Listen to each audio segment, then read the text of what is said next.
I heard my name shouted across the base and considered pretending I didn't hear it.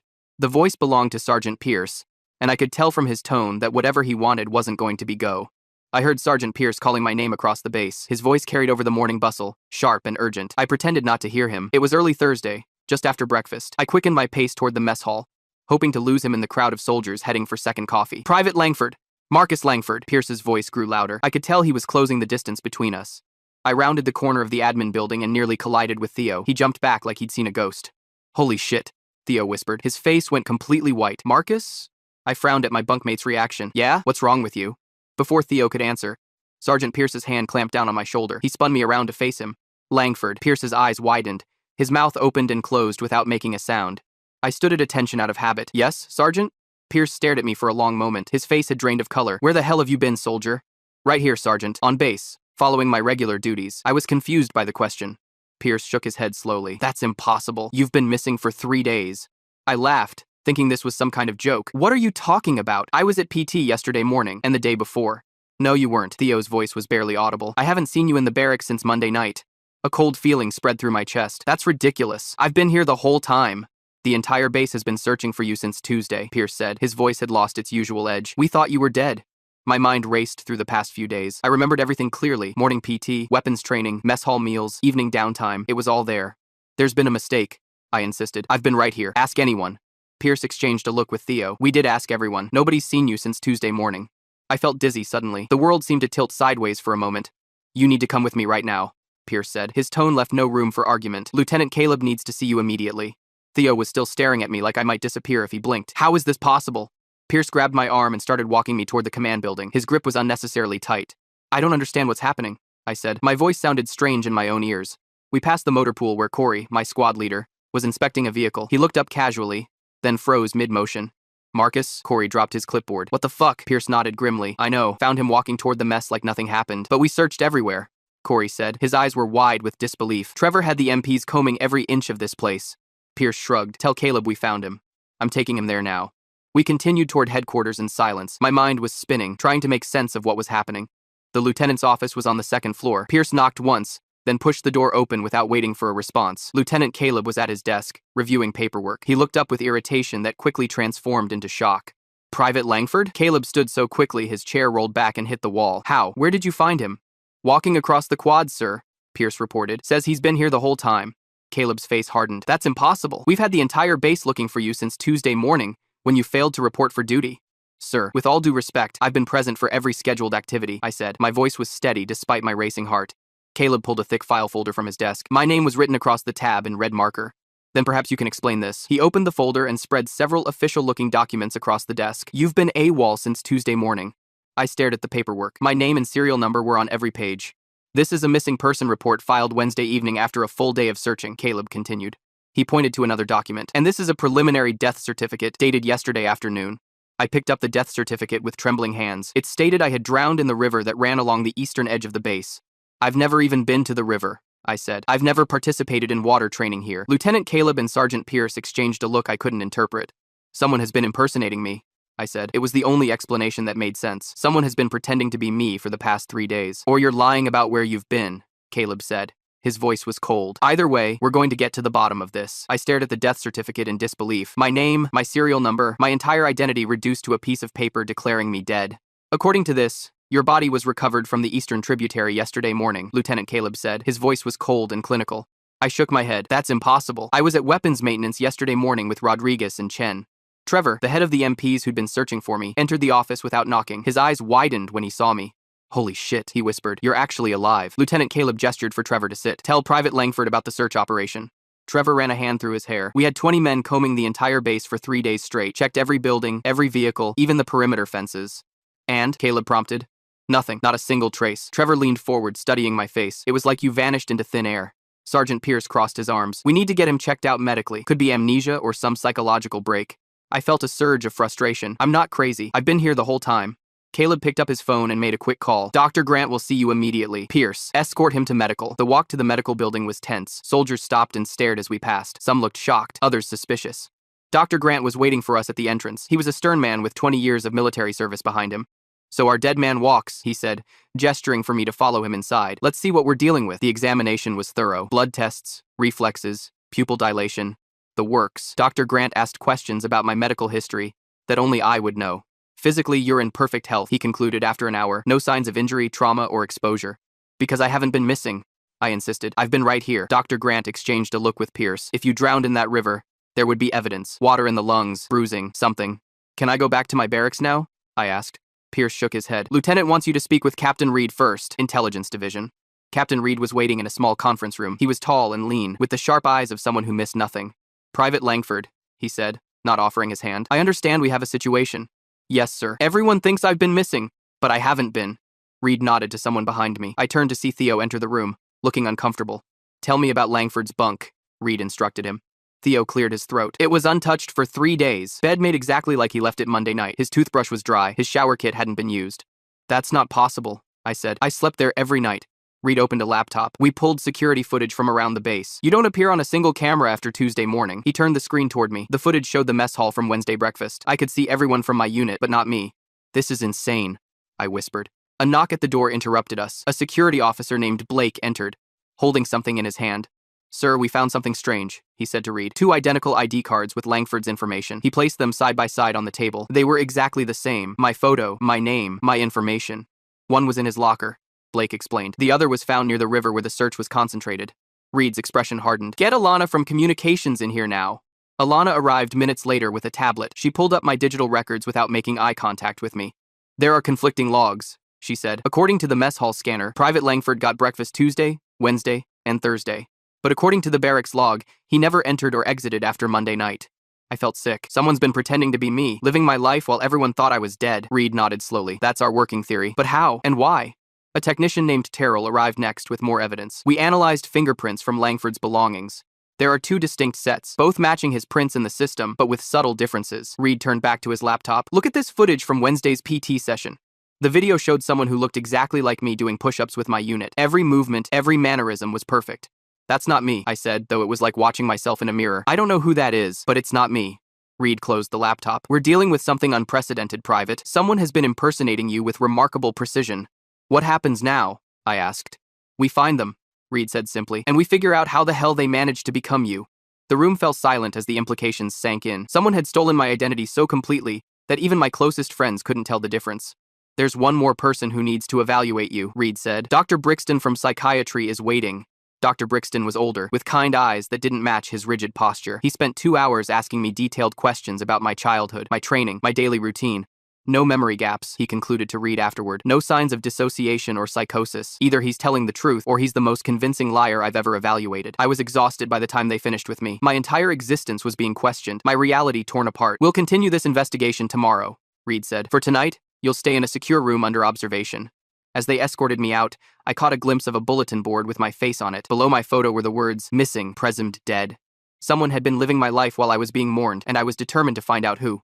I was in the mess hall the next morning when I saw him. Me, my exact double, sitting 3 tables away with my unit. I froze with my tray in my hands. No one else seemed to notice anything strange. The imposter laughed at something Chen said, his mannerisms perfectly mirroring my own. I set my tray down and moved toward him slowly. My heart hammered against my ribs as I approached the table. The imposter looked up casually, then his eyes widened in recognition. He saw me. He knew who I was. He bolted from the table so fast his chair crashed to the floor. Several soldiers turned to look as he sprinted toward the exit. Stop him, I shouted, breaking into a run. That's the imposter. The mess hall erupted into chaos. People stood up, confused by the sight of 2 identical men. The imposter shoved his way through the crowd. I pursued him through the double doors and out into the morning sunlight. He was fast, exactly as fast as me. An alarm blared across the base. Someone had triggered the security protocol. Captain Reed appeared from nowhere, blocking the imposter's path. Freeze! Military police! The imposter changed direction, heading toward the supply buildings. 3 MPs joined the chase, their boots pounding on the pavement behind us. I kept him in my sight as he ducked between buildings. He knew the layout of the base perfectly. Of course he did. The base went into full lockdown within minutes. Sirens wailed as security teams sealed all exits. He's heading for the storage area, I shouted to the MPs behind me. I knew exactly where I would hide if I were running. We cornered him in Building 7, a massive warehouse filled with equipment and supply crates. Captain Reed arrived with a full tactical team. We have the building surrounded, Reed said into his radio. All personnel maintain positions.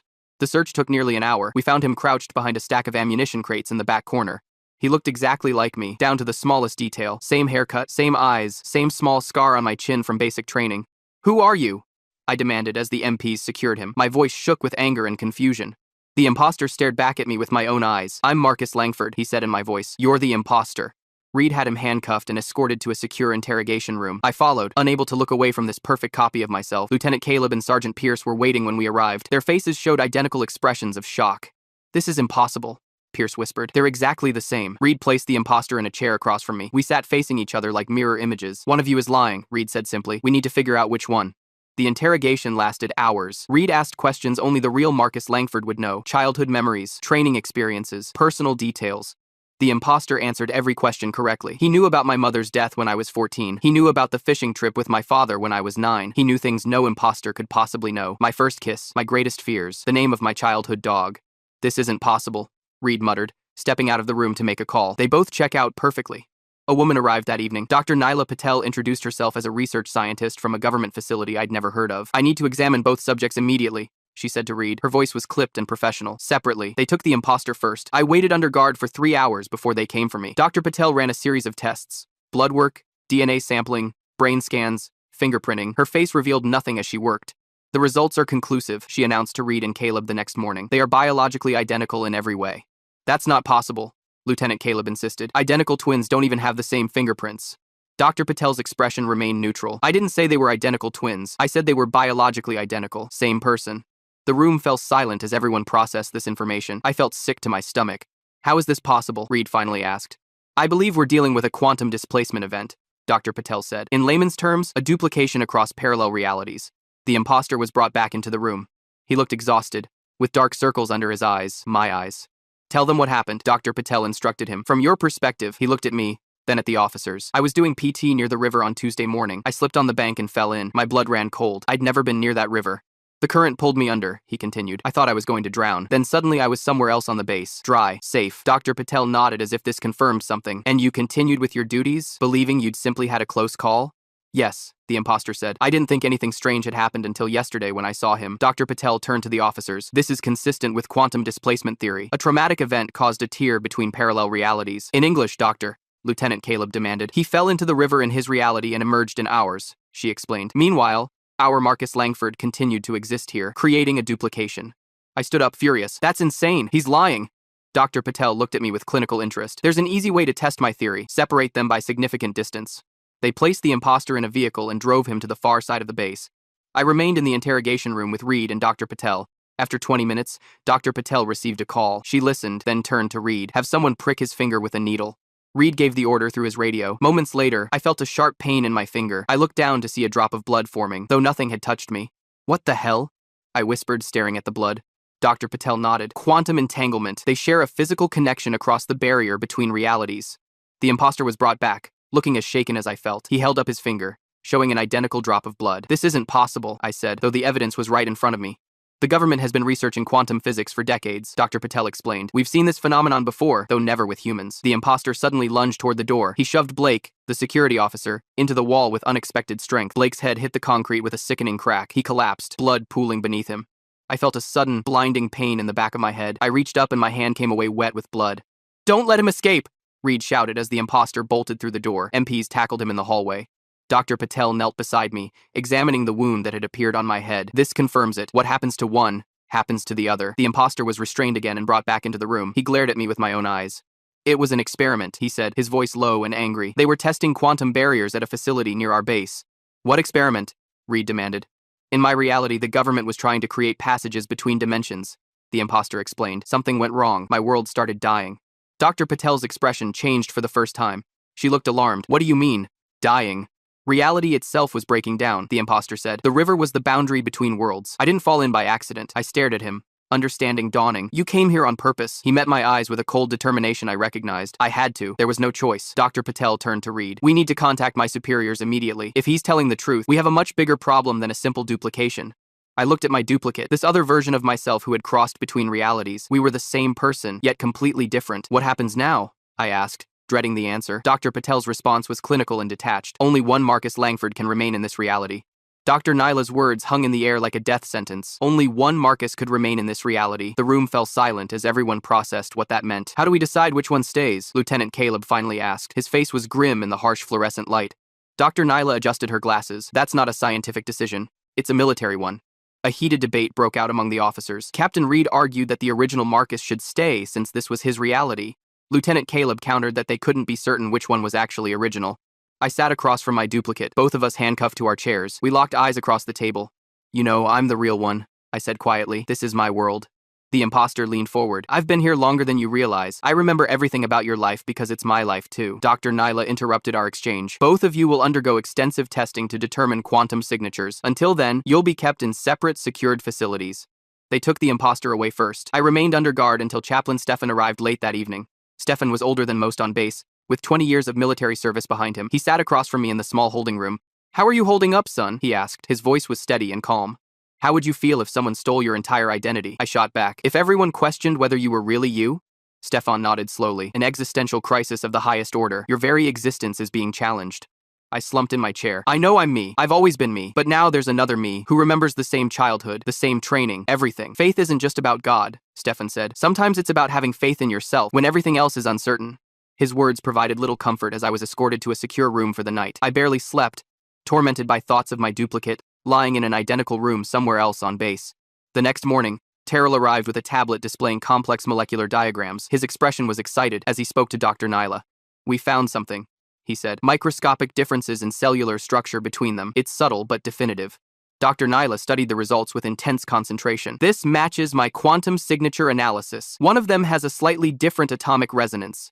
Captain Reed looked between them impatiently. In plain English, Doctor, we can identify which Marcus belongs to this reality, Dr. Nyla explained. The quantum signatures don't lie. My heart raced as they brought the imposter back into the room. He looked as exhausted as I felt. We've determined which of you is the original Marcus Langford from this reality, Dr. Nyla announced. She turned to me. It's you. Relief flooded through me so powerfully I nearly collapsed. I knew it, I whispered. The imposter's face fell. For the first time, I saw genuine fear in his eyes. My eyes. What happens to me? He asked quietly. Dr. Nyla's expression softened slightly. Your cellular structure is degrading in this reality. Even if we did nothing, you would eventually fade away. How long? He asked. Days, perhaps a week, she replied, and it would be painful. The imposter nodded slowly, accepting his fate. My world was already dying when I crossed over. Reality itself was breaking down. The quantum experiment, Dr. Nyla said. It created tiers between dimensions. They were trying to find escape routes, the imposter explained. My crossing was an accident, but not entirely unplanned. I studied my duplicate with new understanding. You were just trying to survive. He met my gaze. Wouldn't you have done the same? That afternoon, Dr. Nyla explained the quantum reconciliation procedure. It would merge our physical forms and consolidate our consciousnesses. Will I remember everything? I asked. His memories too? Theoretically, yes, she said. You'll retain your primary identity but gain his experiences as well. The imposter requested a moment alone with me before the procedure. The guards allowed it but remained just outside the door. I'm sorry, he said once we were alone. I never meant to steal your life. I nodded. I understand now. You were desperate. We're the same person, he said, just shaped by slightly different circumstances. We shared memories of our childhood, finding small differences in our parallel lives. His father had died when he was 12. Mine had lived until I was 17. I joined the military for the same reasons you did, he said. To find purpose, to belong somewhere. Dr. Nyla returned with her team. It's time. They escorted us to a specialized chamber that had been hastily constructed in one of the research buildings. It looked like something from a science fiction movie. The procedure will take approximately 30 minutes, Dr. Nyla explained. You'll both be conscious throughout. We were placed on opposite sides of the chamber. Technicians attached sensors to our temples and wrists. Are you ready? Dr. Nyla asked from behind a control panel. I looked at my duplicate one last time. He nodded at me, a gesture of acceptance. Yes, I said. Dr. Nyla activated the chamber. A low hum filled the air as bright light began to build around us. The light grew more intense until I could see nothing else. I felt a strange pulling sensation, as if something was being drawn out of me and pushed back in simultaneously. There was no pain, just a profound sense of wholeness spreading through my body. When the light finally faded, I was alone in the chamber. The duplicate was gone, but he wasn't really gone. I could remember everything, his memories, his experiences, his final moments in his dying world. They existed alongside my own memories, distinct but integrated. Dr. Nyla approached cautiously. Marcus, how do you feel? Complete, I said. The word felt right. I remember everything, both lives. The days that followed were strange, but oddly peaceful. I returned to my duties with a new perspective. The base gradually returned to normal, the incident classified at the highest levels. Sometimes at night, I dreamed of that other world, the one slowly unraveling at the seams. I remembered the fear of watching reality itself break down around me, but I also remembered the relief of finding safety here. In this stable reality, both memories were mine now. Sergeant Pierce approached me in the mess hall a week later. How are you adjusting, Langford? I considered the question carefully. Better than expected, Sergeant. He nodded, clearly uncomfortable with the whole situation. Good to have you back. The real you. I smiled slightly. I am the real me, just with a broader perspective now. As Pierce walked away, I realized I was grateful for this strange second chance. I was Marcus Langford, the only Marcus Langford in this reality, and that was enough.